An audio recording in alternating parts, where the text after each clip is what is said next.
Ya. Assalamualaikum warahmatullahi wabarakatuh.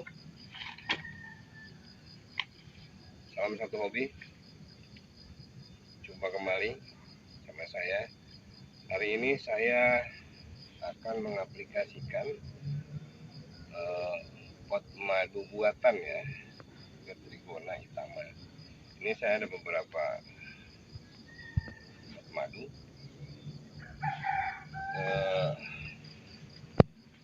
Sebelumnya ini saya sudah uji coba terlebih dahulu ya. Jadi hari ini saya yang ketiga kali saya memberikan pot madu ya. Kita lihat dulu hasilnya yang sebelumnya. Pot madu yang sudah saya berikan, kita lihat dulu. Nah, ini ada beberapa pot madu yang sudah saya kasihkan ya. Ini bisa kelihatan dengan jelas ya. Nah, ya ini.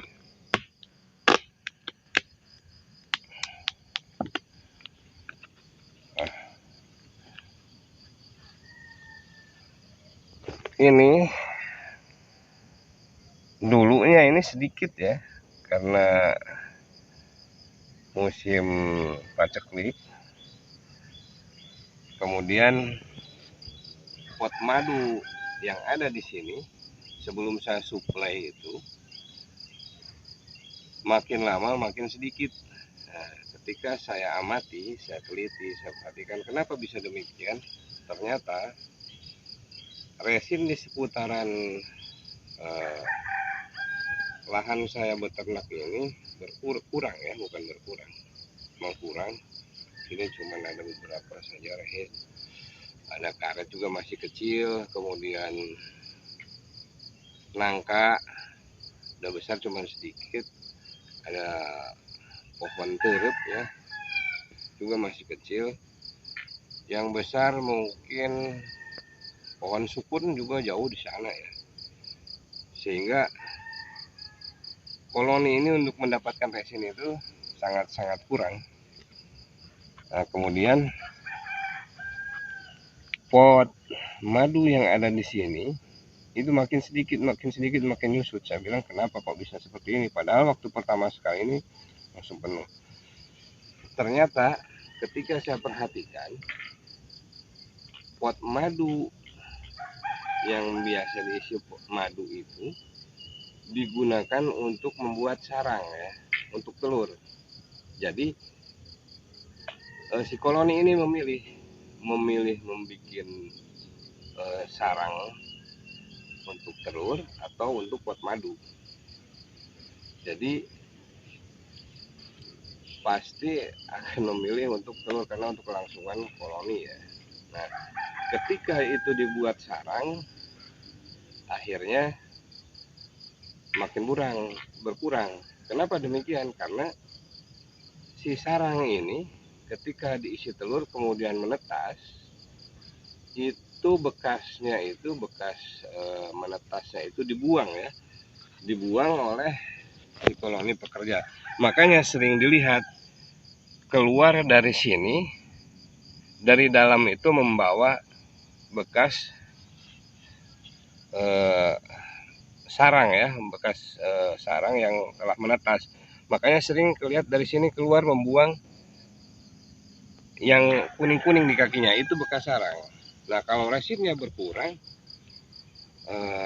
atau kurang di sekitar situ, pasti ke sini juga mempengaruhi tentang untuk produksi madu. Kenapa? Karena resin ini dipakai untuk sarang, sehingga untuk pot madunya sedikit. Nah, oleh karena itu saya mempunyai pemikiran, hemat saya, akhirnya kalau untuk di seputaran kota itu wajib hukumnya untuk membuat pot madu atau disuplai propolis di sini. Bisa dalam bentuk pot madu atau malah bisa juga dalam bentuk lembaran ya. Ini yang saya kasih lembaran. Udah kasih lembaran sehingga dapat membantu kebutuhan resin Itama. Karena Itama ini bukan penghasil propolis atau resin ya, karena dia tidak pintar kayak Lepisep. Jadi wajib hukumnya kalau di seputaran kota atau di kota itu disuplai dengan propolis dengan cara membuat pot madu atau dikasih suplai propolis. Tapi ingat, untuk nyuplai propolis tidak boleh besar-besar ya, gumpalan seperti ini tidak boleh. Jadi harus dikasih tipis. Kasih tipis seperti ini. Caranya gimana? Bisa dicetak. Terus kemudian dikasih juga pot madu. Nanti pot madu ini ada yang disukai. Kalau disukai nanti ini kan beda nih. Nah, ini dilanjutkan sama mereka. Dilanjutkan terus kemudian ditutup seperti ini. Ditutup seperti ini. Nanti diisi. Ini pot madu buatan ya. Ini pot madu buatan kelihatan kok rapi. Ini udah diisi. Nah, boleh dicampur, ada yang besar, ada yang kecil, tergantung keinginan. Nah, ini saya sudah menyuplai yang ketiga, bahkan yang keempat kalinya ini. Dan alhamdulillah hasilnya udah penuh kembali. Nah, kali ini saya akan coba suplai kembali propolisnya atau pot madunya ke kotak yang sudah pernah saya coba terlebih dahulu ya. Apakah akan berhasil kembali?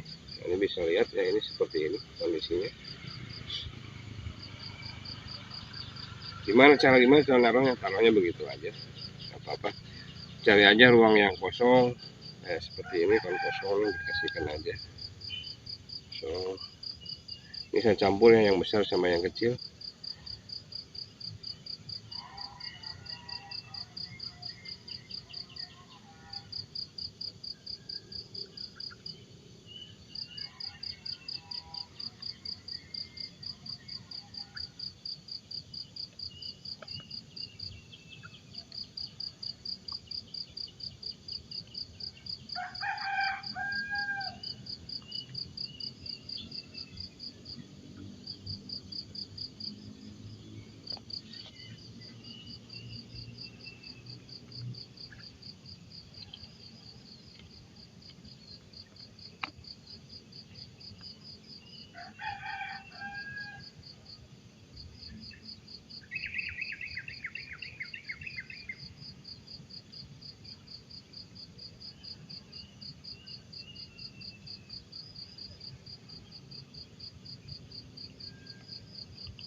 Oke, saya kira cukup karena ini udah banyak ya, ada yang udah terbentuk. Nah, ini sudah mulai terisi kembali, sudah berhasil. Jadi berapa lama ini pot madu atau bisa dicerna atau bisa dimanfaatkan oleh Trigona ya? Tidak lama ya, sehari atau 2 hari pun udah berubah.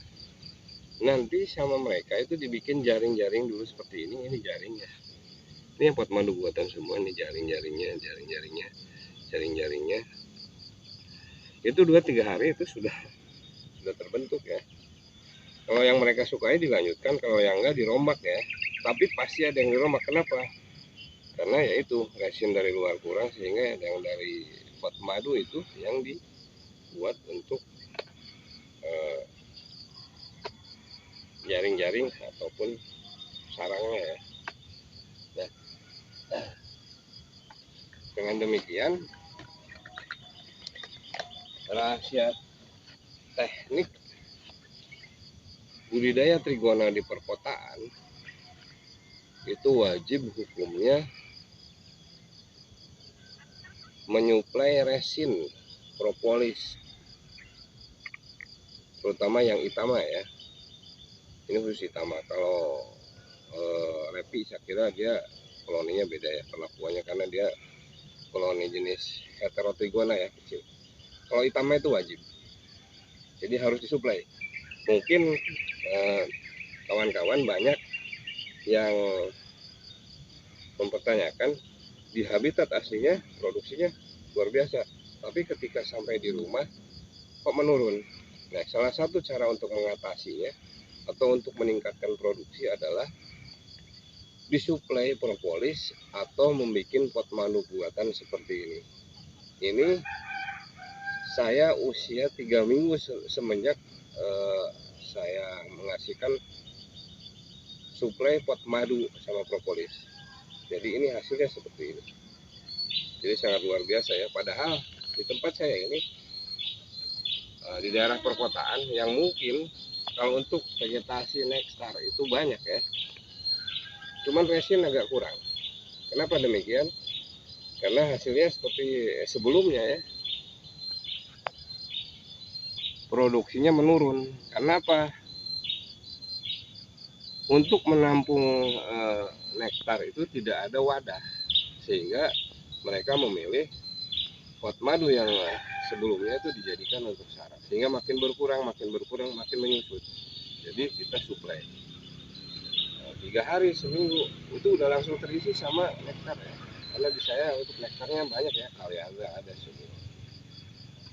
Baik, mungkin sementara itu, semoga bermanfaat.